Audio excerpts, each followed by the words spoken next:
La Formule 1 et l'univers du manga partagent tous deux un point commun fondamental, une fascination pour la perfection technique et une quête incessante de l'excellence. Qui de mieux donc que le regretté Akira Toriyama, le père de l'œuvre Dragon Ball, pour nous éclairer sur ce Grand Prix d'Arabie Saoudite. Réponse, personne, car vous allez le voir, les enseignements de Son Goku, de Vegeta et consorts résonnent étrangement avec ce que nous avons vécu à Jeddah cette année.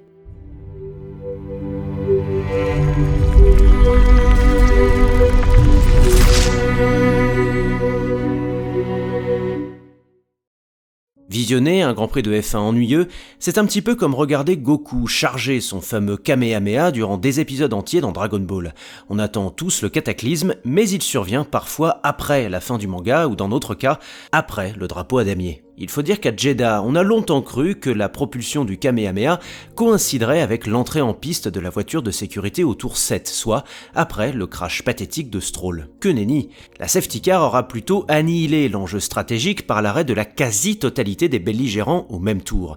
Un enjeu stratégique qui de toute façon était diminué ce samedi du fait de la dureté des gommes et du manque de dégradation qui permit à Hamilton de tenir Piastri en respect avant son premier arrêt et qui aida le jeune Berman à préserver sa P7 devant deux pilotes en soft 30 tours plus jeunes. Des chronos en yo-yo, du dirty air à profusion et une belle bataille pour la P10 de laquelle Nico Hülkenberg ressortit vainqueur grâce à un beau jeu d'équipe, se seront chargés du reste du spectacle de sorte que cataclysme, il n'y eut point. Goku peut donc ranger sa boule d'énergie. Toujours est-il que la purge dominicale et le résultat final qui s'y associe ont trahi chez Verstappen et Red Bull une mentalité proche de celle de Vegeta. Qu'importe le harcèlement médiatique, qu'importe les affaires de mœurs impliquant le paternel, qu'importe les rumeurs de transfert chez Mercedes et qu'importe les menaces de retrait de Ford, le duo Max RB20 demeure imperturbable. Comme le disait Vegeta en résistant à l'influence du sorcier Babidi qui tentait de le contrôler à des fins maléfiques, « Tu as peut-être envahi mon esprit et mon corps, mais un Saiyan garde toujours sa fierté. » Eh bien le Super Saiyan de la F1 a encore frappé avec un duo Paul Victoire sans histoire et qui, au-delà d'incarner la solidité mentale de Max au beau milieu du tsunami politique, confirme que la paire Newey Vacher à l'aéro a construit un monstre déjà redoutable sur deux tracés fondamentalement différents. Autre élément ayant gardé sa fierté de Saiyan en dépit du contexte,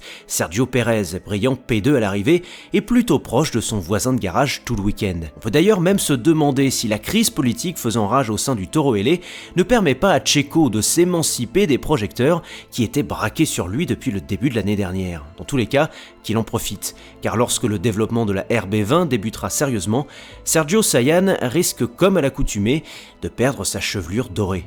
Derrière le verrouillage Red Bull, la vraie sensation nous est venue de l'outre-Manche, avec un certain Oliver Berman. Venu remplacer Carlos Sainz, victime d'une appendicite, le jeune Britannique de 18 ans a été, et c'est un euphémisme, jeté dans le bain de la F1 avant, et c'est aussi un euphémisme, de s'en sortir brillamment. Pourvu que mon corps tienne le coup, disait Goku lors de son tout premier combat face à son rival Vegeta. Pour le héros de Dragon Ball, il s'agissait alors de repousser les limites du Kaioken, cette technique permettant de décupler un potentiel de combat. Pour Oliver Berman, il s'agissait plutôt de piloter non plus à la limite de sa F2, mais à la limite du pilote, selon ses propres dires. Reste qu'à Jeddah, le corps de Berman a tenu en dépit de quelques douleurs au cervical et dans le bas du dos. Mieux, en débarquant comme un cheveu sur la soupe en EL3, Berman a réalisé un véritable exploit sur un circuit aussi dangereux et exigeant que Jeddah, de ses tours de qualif frôlant la Q3, à son départ chahuté mais maîtrisé en soft, en passant par son sang-froid en fin de course alors qu'un prodige de chez McLaren et un septuple champion du monde fondaient sur lui. Au-delà des 6 points rapportés et du Kaioken maîtrisé, cette belle histoire nous rappelle que le niveau de préparation pour accéder à la F1 est devenu effrayant d'efficacité, mais également que la catégorie reine tient peut-être une nouvelle pépite. Charles Leclerc, brillant 3e à l'arrivée sur l'autre Ferrari, n'a pas manqué de le constater. La vérité fait toujours mal quand vous décidez de vivre dans le déni. Voilà ce que rappelait l'un des plus grands sages de l'univers de Dragon Ball, Kame Sennin dit Tortue Géniale. Force est de constater que le déni n'est pas étranger à l'écurie Mercedes. Elle qui a cru trop longtemps en un concept aéro mort-né dès 2022. Elle qui n'a pas souhaité écouter son pilote référence l'année suivante, quitte à le perdre. Elle qui est restée convaincue par des données informatiques qui ne lui montraient que des mirages. Oui, la marque à l'étoile paye encore aujourd'hui son déni des 2 dernières années, et la vérité qui s'en dégage n'en fut que plus amère à Jeddah. George Russell, premier des pilotes Mercedes, a échoué à 40 secondes de la victoire, à 20 du podium et surtout a terminé à la régulière derrière 2 écuries clientes, personnifiées par un brillant Oscar Piastri P4 pour McLaren et par un magnifique Fernando Alonso P5 pour Aston Martin. Pire, alors que la W15 fut dessinée presque à partir d'une feuille blanche afin de rompre avec toutes les défaillances de ces 2 devancières, on constate avec une triste ironie que les mêmes problèmes persistent et signent. La Mercedes est trop joueuse de l'arrière et difficile à régler. Elle se fait humilier en courbe à haute vitesse, comme en attestent les onboards d'Hamilton face à Norris en fin de course.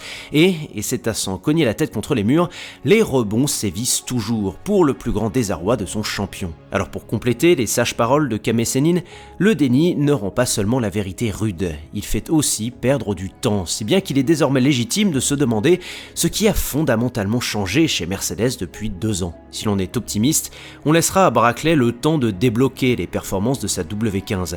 Si l'on est un affreux pessimiste, au contraire, on se rappellera avec pathos des mots de l'ingénieur de piste en chef Andrew Chauvelin en juillet 2023, à savoir « Nous manquons de compréhension envers la nouvelle réglementation aérodynamique ». Alors vous le voyez, l'imagination débordante d'Akira Toriyama a fait écho à ce week-end sur la corniche de Jeddah. Dragon Ball, c'est en effet une affaire de pouvoir, d'ego surdimensionné, de recherche de perfection, de stoïcisme, de transcendance, bref, autant de mots qui caractérisent également la catégorie reine du sport automobile. Il paraît même que dans cet univers, détenir 7 boules de cristal permet d'exaucer n'importe quel vœu. Je vais donc m'atteler à cette tâche, et peut-être un jour serai-je en capacité de demander au dragon Shenron un championnat plus passionnant. Merci d'avoir écouté cette chronique, j'espère qu'elle vous aura plu. Je vous laisse me dire ce que vous avez pensé de ce Grand Prix et de mes propos. Pour le reste, vous connaissez la chanson, like, partage, abonnement, clochette, je vous laisse m'aider à la hauteur de votre envie. À très vite, allez, ciao!